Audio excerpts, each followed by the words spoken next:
pessoal! No vídeo de hoje eu quero mostrar para vocês como utilizar a fórmula C do Excel. Ou se você usa a versão em inglês do Excel, essa fórmula vai se chamar IF. Function IF. Eu tenho aqui um exemplo de 16 cidades e a quantidade de vendas de determinado produto que cada cidade obteve. E eu quero classificar a quantidade atingida de cada cidade entre ruim, bom e muito bom. Vocês podem reparar que eu coloquei aqui os critérios aqui em cima e durante a fórmula eu vou explicar o porquê que eles são importantes. Então, toda a fórmula começa com igual. Se você estiver utilizando em português, você vai colocar se, mas no meu caso eu vou colocar if, porque é como essa fórmula se chama em inglês. Abriu parênteses. Você sempre pode perceber que a fórmula ela já vai te dar a dica do que você precisa incluir aqui. Logical test, ou seja, qual que é a lógica que você precisa que o Excel entenda para trazer esses resultados aqui. Então, eu quero que o Excel me traga o resultado de ruim se esse número aqui for abaixo de 100. Então, vamos lá. If esse número aqui, eu vou selecionar essa fórmula, for menor do que 100, vocês podem perceber, então, que essa D6 menor do que a célula E1 é o meu teste de lógica. E aí eu vou colocar a vírgula. A própria fórmula já me dá aqui o que eu tenho que colocar. Então, esse primeiro, lembrando, teste de fórmula. Quando eu coloco essa opção se esse valor for menor do que 100, eu sempre vou ter a possibilidade de duas respostas, certo? O valor verdadeiro e o valor falso. Então, se essa afirmação, se esse teste de lógica for verdadeiro, o que eu quero que me traga? Eu quero que ele me traga a palavra ruim. E se for falso, eu não quero que ele me traga nada. Então, eu vou simplesmente digitar vírgula de novo, lembrando que é a vírgula que sempre vai separar esses critérios um do outro. E para eu deixar em branco, caso não seja ruim, eu vou simplesmente colocar duas aspas. E agora, para finalizar a fórmula, fecha parênteses, Enter. Então, vocês podem perceber que a fórmula está aqui, porém, está em branco. Mas é porque a minha fórmula diz isso. Se isso não for ruim, então que me traga branco. Informação em branco, que é a função das duas aspas que a gente colocou aqui. Mas vamos dizer que agora eu quero passar essa fórmula para as outras células abaixo. Uma outra forma de fazer isso é você colocar aqui o mouse no seu inferior direito da fórmula e double click, ou seja, 2 cliques, e aí a fórmula já vai para todos os efeitos. Mas nossa, Aline, o que aconteceu? A fórmula não está certa. Exatamente, a fórmula não está certa. Por quê? Quando você arrasta a fórmula do Excel, a fórmula vai ser arrastada também. E eu quero, na verdade, que o Excel me busque as informações que estão aqui no início dessa fórmula, o 100 e o ruim. Para que o Excel funcione corretamente dessa fórmula, eu tenho que fixar as células E2, E1. Como fazer isso? Então, vamos lá. Eu fiz esse erro propositalmente só para vocês entenderem. Então, vamos lá, eu vou apagar porque tá errado, só deixei a primeira. Como que eu vou fixar? De forma que eu, mesmo puxando a fórmula, eu ainda vou continuar trazendo sempre a mesma fórmula como referência daqui de cima. Então, eu vou double click, clique duplo, onde eu tenho a minha fórmula, que é a célula E6, e eu vou pensar quais são as células que eu quero congelar, que eu quero fixar. É a fórmula E1, ou seja, então eu vou aqui no E1 e eu vou apertar no teclado tecla F4. Quando você clica a tecla F4, olha o que aconteceu. Esse sinal de cifrão, ele veio na fórmula. Isso significa que a célula está congelada. Tanto a coluna quanto a linha está congelada. E você vai fazer a mesma coisa para o próximo critério, que é a célula E2. Então, você vai de novo apertar F4 e Enter. Aline, e se eu não quiser apertar F4? Eu quiser simplesmente digitar o cifrão? Sim, você pode fazer isso também. Deixa eu dar esse exemplo. Você clicou aqui, eu simplesmente cliquei no cifrão, 1 a 1, aí eu vou no outro, coloco o cifrão aqui, ótimo, dá a mesma, simplesmente duas formas diferentes de fazer a mesma coisa. Agora eu vou dar double clique, vamos lá?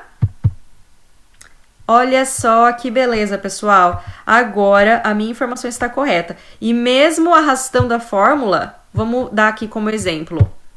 O Excel ainda está fixado para buscar a referência do meu teste, da minha fórmula aqui em cima. Conferindo. Então, 101 não é ruim, então por isso que não veio nada. 50 está abaixo de 100, por isso ele me trouxe aqui que essa cidade, Piracicaba, ela teve um resultado ruim. 80, a cidade de Limeira também teve um desempenho ruim e assim por diante. Tudo aquilo que é maior do que 100, ele não me trouxe nada. O que representou esse nada, lembrando que foi essa aspas que eu coloquei na fórmula. Então, agora, vamos para o próximo critério. Agora, eu vou fazer a fórmula C novamente, porém, eu vou acrescentar um critério dentro da fórmula C. Aline, como assim? Agora eu tenho dois números de referência. Além do 100, eu quero limitar essa fórmula nos 200. Então, por exemplo, eu quero que me traga bom se esse resultado da quantidade de vendas aqui for entre 100 e 200. Como que eu vou fazer isso? Eu vou acrescentar uma pequena fórmula chamada E dentro da fórmula C. Igual C, no meu eu vou colocar if, abre parênteses, ao invés de começar a fórmula, eu vou colocar a minha segunda fórmula, que é a fórmula E. Em português, vocês vão simplesmente colocar E. No meu caso, em inglês, eu vou colocar AND. Abre parênteses. É exatamente assim, gente. Pode parecer um pouco confuso, mas já já vocês vão entender.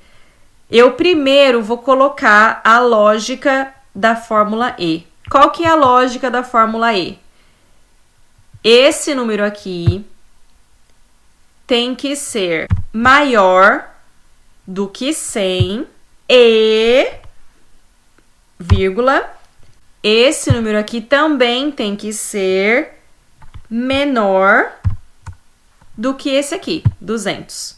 Aí, eu fecho parênteses, porque essa regrinha aqui que eu criei é apenas a regra da fórmula E. Vocês percebem que eu estou estabelecendo um critério. Se esse teste de resultado aqui for maior que 100 e menor que 200, agora eu vou trazer o resultado. Vai me trazer bom. E aí, novamente, se não tiver dentro desse critério, eu quero que me traga simplesmente nada. Olha só, já me trouxe aqui o primeiro 101, então ele me trouxe a classificação do bom. Lembrando que nós temos que fixar as fórmulas, porque a gente vai arrastar. Ótimo. Então, tudo aquilo que ficou entre 100 e 200 será bom aqui. Então, a primeira, 150 e assim por diante. E agora, o meu último critério, que tudo aquilo que for maior do que 201, eu quero que me traga a informação de que é muito bom. Então, eu vou colocar igual, if, abre parênteses, se esse número aqui for maior do que 201, vírgula, eu quero que me traga o resultado de muito bom. E aí, se não se enquadrar nesse critério, eu quero simplesmente que não me traga nada. Lembrando, vamos fazer a fixação do G1 e do G3. E aí, a gente vai simplesmente copiar. Ótimo! Por que que nós não precisamos incluir a fórmula E dentro da fórmula C aqui? Porque eu não estou usando dois critérios de avaliação. Nesse caso, eu estou limitando entre 100 e 200. Aqui é mais ou menos o mesmo raciocínio da primeira parte, onde aqui eu só estou falando tudo aquilo que for menor que 100. E aqui eu estou falando tudo aquilo que for maior do que 201. Agora, respondendo a pergunta que eu fiz no início desse vídeo. Por que que eu estou colocando esses valores aqui? Eu não poderia escrever a palavra ruim ou colocar o número sim dentro da própria fórmula? Sim, porém, eu gosto sempre de utilizar o formato que eu estava explicando anteriormente, que dessa forma, se essa numeração muda, se existe uma atualização, essas quantidades de vendas são classificadas, se isso mudar, eu tenho simplesmente o trabalho de mudar aqui. E eu não vou mais precisar ir em cada linha para alterar. Então, por exemplo, vamos dizer que o meu número para ser classificado como bom não é mais 100, vai ser 150. Então, eu vou aqui. Vocês perceberam que daí todas as fórmulas foram atualizadas aqui. E é isso, pessoal. Essa é a finalidade da fórmula C. Bom de usar a fórmula porque você não precisa ficar se atentando a pequenos detalhes, a ficar alterando tudo, porque as fórmulas, o Excel, ele foi feito para automatização, para que você não perca tempo digitando, fazendo um trabalho manual. Você vai simplesmente perder tempo ou ganhar o seu tempo analisando o resultado da informação que você tem. Sempre, pessoal, keep in mind, sempre tenham em mente, as empresas, elas estão à procura de pessoas que sabem transformar dados em informações para tomar decisões, para encontrar oportunidades, para crescer no mercado. É isso, pessoal, por hoje. Eu espero que vocês tenham gostado. Se tiverem alguma dúvida, por favor, me avisem. Um beijo, fiquem com Deus. Bye!